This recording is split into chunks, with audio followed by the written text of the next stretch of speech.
Hey there. So yesterday I did a little quick post from the Mint 400. Today I want to give a follow-up with a better explanation of the series of events that went down that kind of led up and culminated in me not racing yesterday. So first of all, I've been working with the promoters trying to get uniform rules for the pro stock class. I've been a strong proponent of that because I felt like we needed a cost-effective driver's class. So Unlimited was real good about it. I helped them write the rules, and we went and raced Parker. There were a lot of cars in the class that I felt like there were issues with that had performance modifications that were making them illegal, but nothing was done. And so after the race, we agreed we would kind of work together. The parties involved in this is basically Matt Martelli, who's the owner of Mint 400 and Unlimited, Killian, who's the race director, and Bill Savage, who is the tech director. So Killian and I were talking, and basically we decided the rules had to be more clear cut so that at the Mint 400, they would be enforcing the rules and it would be, to kind of get things under control. When we did that, when we were going over the steering section, and I brought up the fact that I had a Sandcraft steering brace on my car, the rules call for a stock steering rack, knuckles, and spindles, but leaves tie rods open. So it was kind of a little bit of a gray area, I felt like, with the bracing. It also says that you can add material, tubes, or gussets in the suspension and chassis section for strengthening purposes only. So this would be like a bolt-on brace that is adding material for strength, in my opinion. And really, I've been running it for quite a few races now, and had it on for 2 or 3 of the races already, and it was never an issue. So I was under the impression we determined that it was legal, as well as another competitor that was on the car, I think, or on the call. That was his opinion. And I think Killian doesn't really remember, but he's got a lot of stuff he's dealing with. So fast forward to the Mint 400, we get to pre-tech Wednesday afternoon, and I meet with Bill Savage. There's like 12 cars entering the class. I was pretty excited. Seemed like the class was really growing. And I started looking around at some of the other cars, though, and immediately it was like, okay, there's going to be a lot of issues here. And I felt like there would probably be some protests, disqualifications, things like that coming. So I really wanted to have my ducks in a row and make sure that I was legal. So I pulled Bill Savage, the tech director, aside, and I said, Bill, I want you to look at my car. I want to make sure that I'm 100% legal, because if I get protested after a win or whatever happens, I want to know that I'm good.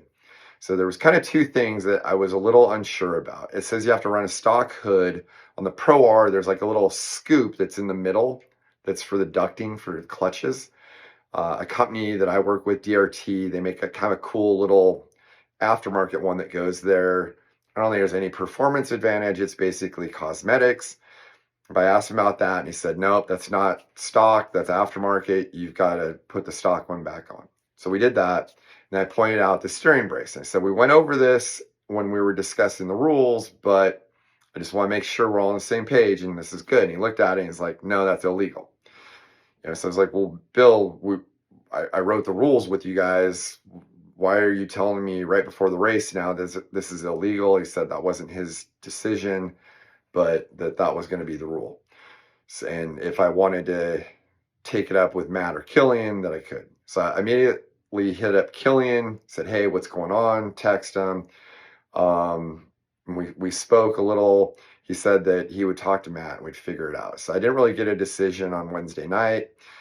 Thursday was tech and contingency. So I got down there, hit up Killian. I was like, hey, we need to decide what's going on. If I need to make a change, I can pull the brace off, but I need to know now so we have enough time to do it. And he said he would talk to Matt. And so kind of all day, I just kind of went back and forth. I couldn't really get any answers. Finally, Killian said, look, it's up to Matt. He's got to make the call. So we were getting ready to do the driver's meeting, and I knew Matt would be there. I couldn't get a hold of him and couldn't find him. So I went a little early to the driver's meeting. I saw Matt, and I went up to him and said, "Hey, like, am I good? Am I legal? Like, what's going on?" He said, "Wes, I got you. You're good. Don't worry about it." And I said, "Okay, so I'm legal, right?" And he's like, "Yeah," nodded, and we looked each other in the eyes. He shook my hand. So I was like, "Okay, I think we're good to go." And but then he did the driver's meeting, and I don't know, it seemed like he maybe had a few. And so I was a little concerned, like, what if he doesn't remember this conversation or what's going on? So I went back to tech, went to Bill and said, "Hey, I'm good to go now, right?" And he said, "No, you're still illegal." And I said, "Well, I just talked to Matt. He said I'm legal. And, like, so what's going on?" And I asked him, "Can you call Matt and let's get this straightened out so this is done and over with?" And he said, "No, I'm not going to call Matt. If Matt wants to do something, he can call me." So, like, I'm like, "Really, Bill, this is how we're going to do this?" So then I had to go find Matt again. So I was walking back to my truck, and I looked at Atomic Liquor, which is a bar that they were having a party at, and I see Matt in there. So I go in, I said, "Matt, look, if you talk to Bill," and he's like, "Oh, dude, I got you, dude." Like, and I'm like, I'm legal, right? Because Bill's saying I'm not, but you're telling me I am. And I said, "Look, I want you to call Bill right now or text him and message him and let him know that I'm legal." And he's like, "Oh, that's fine. I got you, dude. Like, it's fine." I said, "No, right now in front of me, I want to watch you do this." And he's like, "Oh," and like kind of hemmed and hawed. And I said, "Okay, well, if you won't do that, I want you to text me right now and tell me that I'm legal in a text." And he said, "Look, okay, I'll talk to Bill." And so he started kind of making a phone call, and he walked out of the bar. And I thought um, that he was going outside because he was allowed to go talk to Bill. So I waited for a little bit, and he didn't come back in. So I walked outside to see where he was, and he was gone.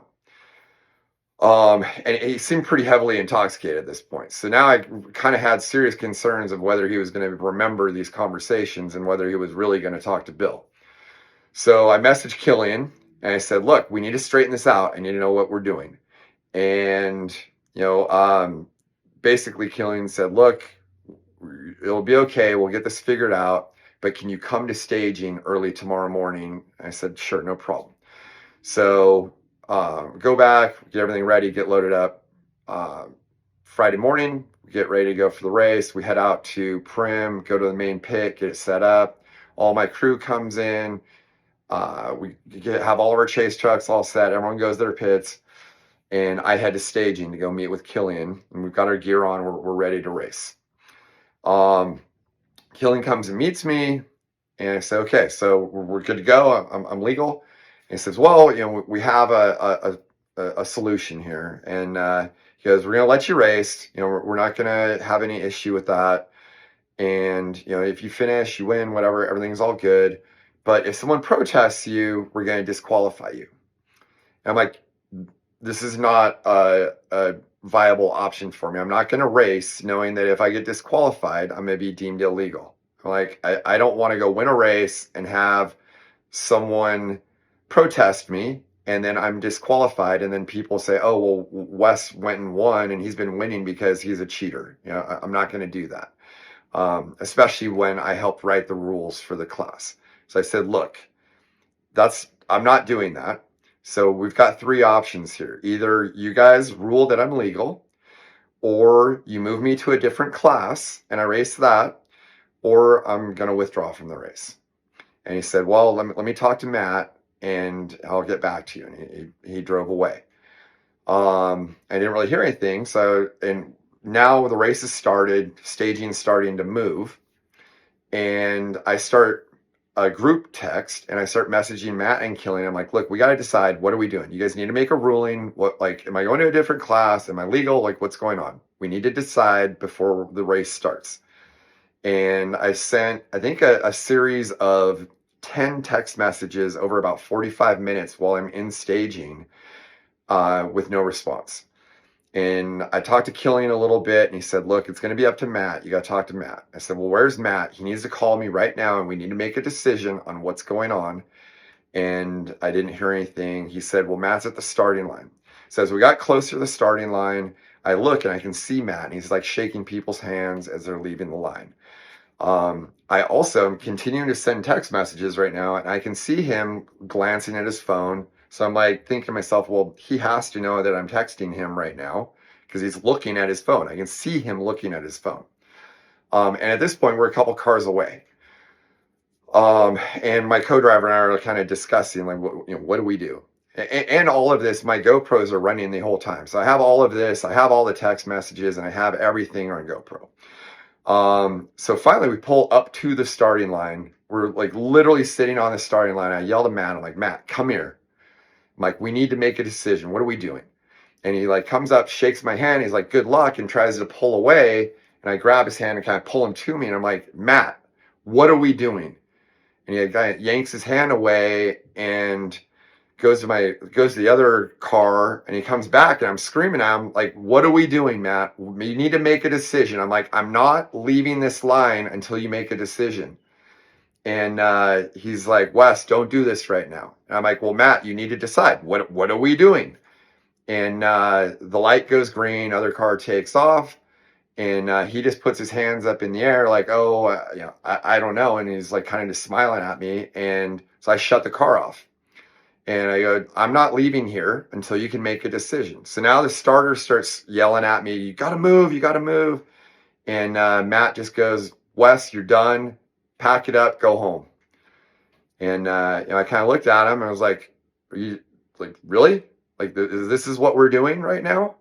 And, I'm like, what do you want to do? Like, am I legal? Am I racing a different class? What? And he's like, Wes, leave, go home.